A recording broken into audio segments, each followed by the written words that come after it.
Rozbieramy się? No rozbieramy. Ty, ale jest minus 8. Koniec chodzi. Minus 12 jest.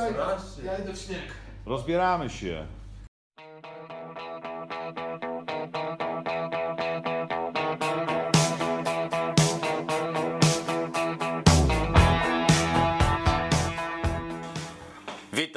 Witam, raz, dwa, trzy, Baba Jaga patrzy. Witam na kanale Bully96 w kolejnym odcinku z garażu. Dzisiaj w okrojonym składzie jesteśmy, ale to nic nie przeszkadza nam nagrać, mam nadzieję, dobry film z Adikiem. Cześć Adi. Kary. Cześć, Kaj. No i ja tu... Że jest zimno.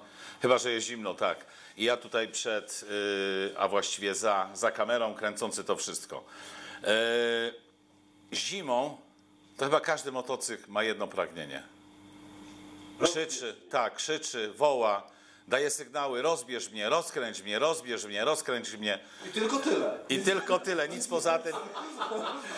I my dzisiaj trochę, słuchajcie, opowiemy o tym, co naszym zdaniem, albo może tak, co naszym zdaniem i co my robimy ze swoimi motocyklami zimą, jeśli pogoda jest nieodpowiednia lub po prostu nam się nie chce, lub w sytuacji, tak jak powiedzmy Kary, i tutaj te dwie sytuacje się złożyły, czyli zima, jak również zakup twojego nowego motocykla, ale używanego. Tak.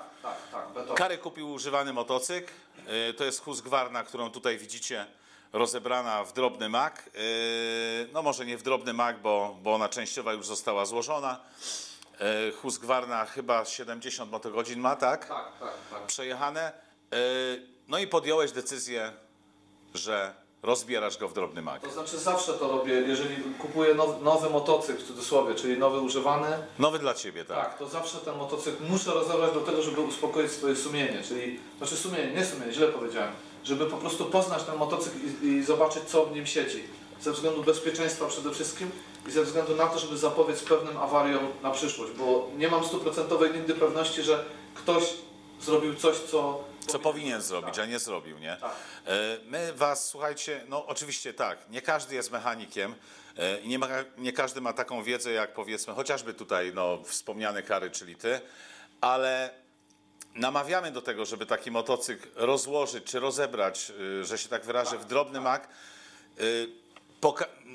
Wydaje mi się, że to nie jest jakoś bardzo, bardzo trudne. Tak? Ja przerwę Ci, w przypadku Husqvarny mam wrażenie, że ten motocykl składa się z bardzo małej ilości części i strasznie, bardzo mnie to jakoś zaskoczyło, bo rozkręciłem parę śrub i już miałem motocykl jakby rozłożony na kawałek. Tak jest, Adrian. Zbytny jest taki większy talent. No ale zostawmy betę, bo ja nic złego słowa nie powiem na betę, tak. To są wszystkie śruby, wszystkie nakrętki, wszystkie podkładki, Są z bety rzeczy. Żeby doprowadzić motocykl do takiego stanu. Kilka tak naprawdę podstawowych narzędzi trzeba mieć, żeby doprowadzić go do takiego stanu. Wymieńmy je tak, wiesz, pokrótce, bo ludzie, którzy nie znają się na mechanice lub boją się tego robić, to im się może wydawać, że to jest bardzo skomplikowane, a tak nie jest, tak? No i zaczynamy od kluczy jakichś tam płaskich czy tych gederowych. 8, 10, 13, 17, 27, jakieś gwiazdki. Jedna gwiazdka dokładnie. Jedna gwiazdka. Szóstka. Jakaś szczotka, szczypczyki, żeby podcinać trytki. Jakieś kleszcze się przydają. Później przy składaniu oczywiście klucz dynamometryczny. Do składania niektórych śrub przyda się na pewno klej do gwintu. Do przesmarowania kostek i styków kontakt spray. Tu mamy coś do czyszczenia, jakaś chemia i środek konserwujący. No i smar. I smar, podstawowa rzecz. Można powiedzieć, że to są wszystkie potrzebne tobie. Narzędzia. Tak, nasz kochany widzu, narzędzia i namawiamy, raz jeszcze powiem, do tego, żeby sobie rozkręcić ten motocykl. Narzędzia do tego motocykla. Tak, oczywiście mówimy o Husqvarnie lub mówimy o KTM-ie, bo śruby i to wszystko to jest to samo. I jakaś szmata się też jeszcze Tak, tu i pozdrawiamy chłopaka Enduro Concept Garage. No właśnie, nie chciałem pominąć tutaj nazwy z Enduro Concept Garage. Kary, ale właściwie dlaczego należy ten motocykl rozebrać? Po co go rozbierać?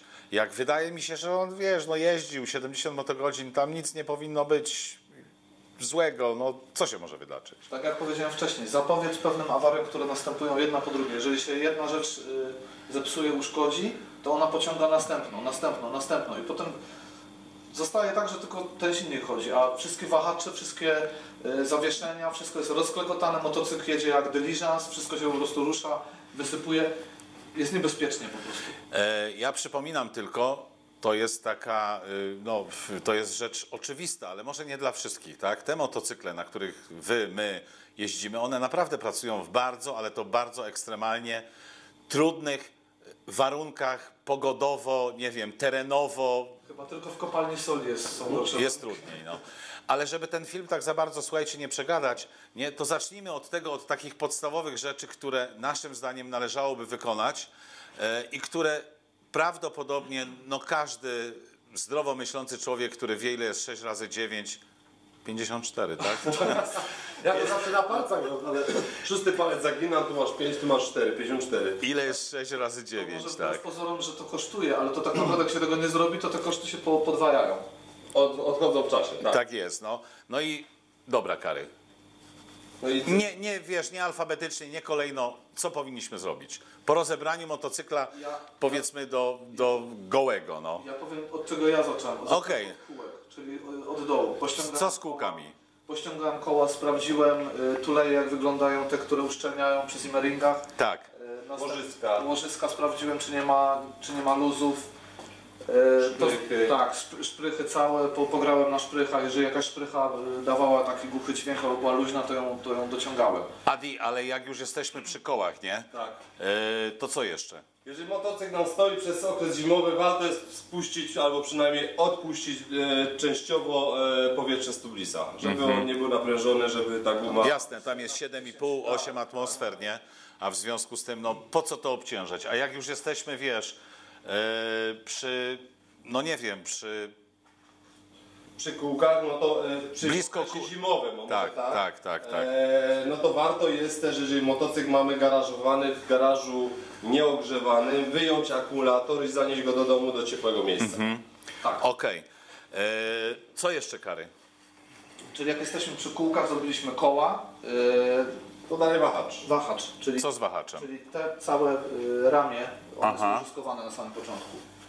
Należy to wyciągnąć, umyć, zobaczyć stan igiełek. Jeżeli igiełki są zardzewiałe, mocne, jak one się potrafią tak skwadratowić, że tak powiem, to wtedy należy wymienić takie łożysko na nowe. Jeżeli ono jest w miarę, jeżeli jest dobre, wymyć, posmarować. Tam w wahaczu są jeszcze takie zaślepki. Tak, zaślepki czy są, warto jest ewentualnie wyciągnąć i przeczyścić ten wahacz, czy gdzieś tam się jakiś brud nie zgromadził. No Kary, ty jeszcze odnowiłeś ten wahacz, tak? Tak, Jeszcze ja go sobie wyczyściłem. wyczyściłeś. Ale słuchaj, sposób na właśnie, na to, żeby ten wahacz wyglądał, no można powiedzieć jak nowy, no.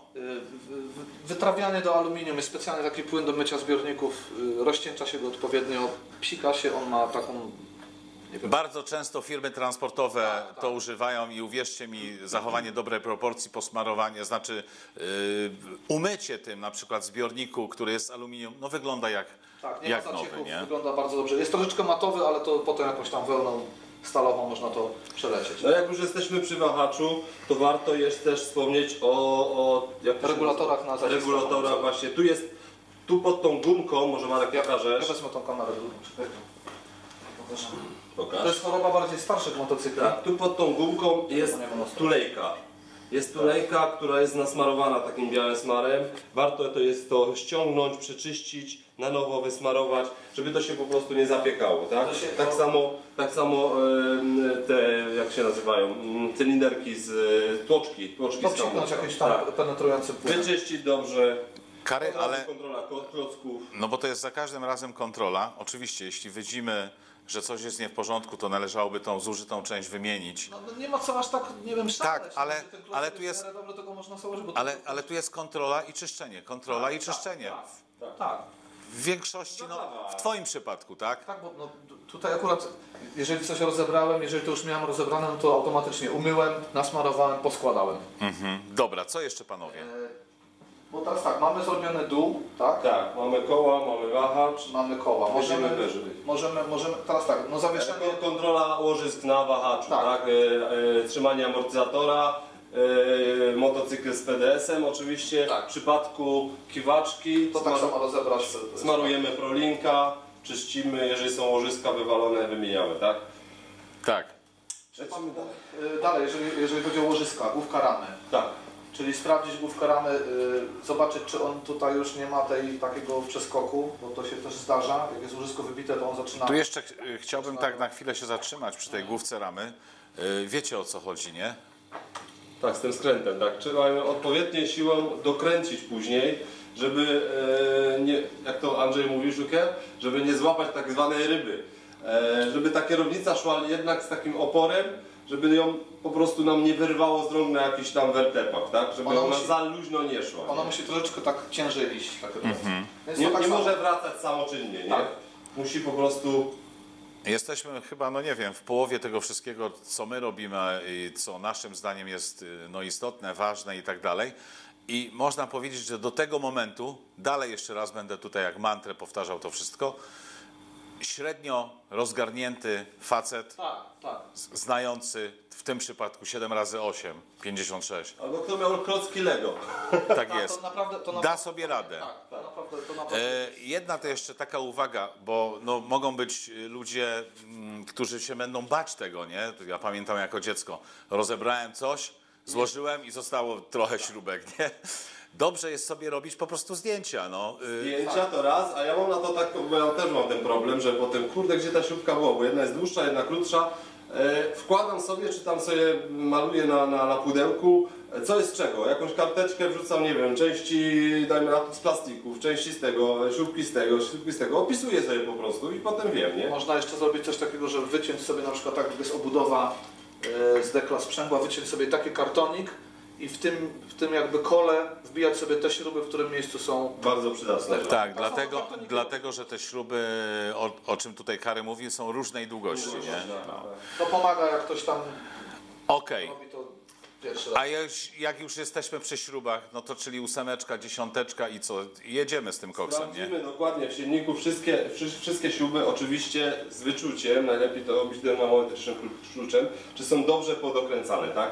Bo no, dwusuwy, czterosuwy zresztą też mają tendencję do rozkręcania się. Tak, wibracje tam To są jest, duże. To jest sytuacja, którą należy robić po każdym wyjeździe tak naprawdę, bo trzeba skontrolować wszystkie te takie newralgiczne elementy, czyli akumulator, który się lubi popuścić, tam za bardzo nie No zastosujemy. i tutaj widzicie przykład Fajnie. super enduro, nie? Byliśmy w Krakowie z Karem, zresztą Adrian też był tylko na widowni i no, chodziliśmy tam po padoku, tak się to mówi, po padoku i z sytuacji, nie wiem czy pamiętacie, chyba drugi przejazd Emila, stanął w pewnym momencie, nie umiał nawet odpalić motocykla, coś się zepsuło. No okazała się banalna rzecz. Przyjechaliśmy, znaczy on przyjechał do padoku, Kary tam troszkę pomógł, odkręciliśmy siedzenie, okazało się co? Akumulator odkręcony, jedna klema. Jedna klema. No to takie rzeczy się zdarzają, ale to należy jakby sprawdzać I na dowód, Zdarzyło już nie no oczywiście, i na dowód tego, że te rzeczy należy sprawdzać, no to kolejna sprawa. Błażusiak zjeżdża do padoku, nic się nie działo, nie było żadnego dzwona, nie miał żadnej przygody, a mechanik, no można powiedzieć, że do takiego może stanu nie, ale no bardzo mocno rozebrał ten motocykl, nie? Mocno sprawdzamy. Także słuchajcie, no namawiamy was do tego, ale co jeszcze panowie? No, Mów ty. wydech, tak, bo mamy go ściągnięty. Tak. Warto jest sobie skontrolować przy starszych motocyklach, bo Kary akurat nie musi, bo ma 70 motogodzin, więc ta wata powinna jest dobrze, ale warto jest skontrolować tą watę, czy ona jest nie mocno zaoliwiona. No i co? I dyfuzor, tak? Mów dalej. W przypadku dwusuwa warto skontrolować sobie zawór wydechowy, czy nie jest zapieczony. To w przypadku starszych motocykli. I druga rzecz, bardzo ważna w przypadku dwusuwa, to szczelność wydechu. Jeżeli ten wydech nie jest szczelny, to ten motocykl nie ma tych osiągów, które przewidział producent. Mówimy tu o o-ringach przy cylindrze, tak? Druga sprawa o-ringi, a druga sprawa to jest szczelny dyfuzor. Tak To jest. bardzo ważne, bo to jest, no, to pomaga po prostu w tym, żeby zaciągnąć więcej paliwa do mieszanki. Kary, ale jak już jesteśmy, mamy zdjęty dyfuzor, tam warto zajrzeć latareczką. Popatrzeć na tłok, na gładź, na cylinder. No i patrzę, no i czekaj, lagik jestem, no i patrzę. Można patrzeć, no i można zobaczyć zło. Nie, o co innego mi chodzi. Patrzę, jestem laik. I co ja mam tam patrzeć? Trzeba popatrzeć do środka, zobaczyć, czy tłok nie ma przerysowań, czy jest jeszcze teflon na nim, bo są warstwy teflonu. Tam no, też nie można się aż tak doczepić, jak nie ma w ogóle teflonu, to już silnik do remontu, czy tam tłok do wymiany. I teraz opowiem też przypadek Grzyba. Grzybu 555, więc pozdrawiamy. Przed wyjazdem skontrolował tłok, się okazało, że miał pęknięcie na tłoku i w ostatnim momencie można powiedzieć, bo byłoby Tak, więc tam grubo tam później. trzeba zaglądać. Za tłok, znaczy obniżyć tłok można zobaczyć na gładź cylindryczną, czy ona jest, ma jakieś nowe przerysowania. To też jeżeli takie rzeczy się dzieją, no to trzeba już zajrzeć tam głębiej. Dobra. Jesteśmy przy cylindrze. W Dalej. przypadku 2T, no wiadomo, zawór, tak? Ja powiem a propos jeszcze tego zaworu w przypadku 2T.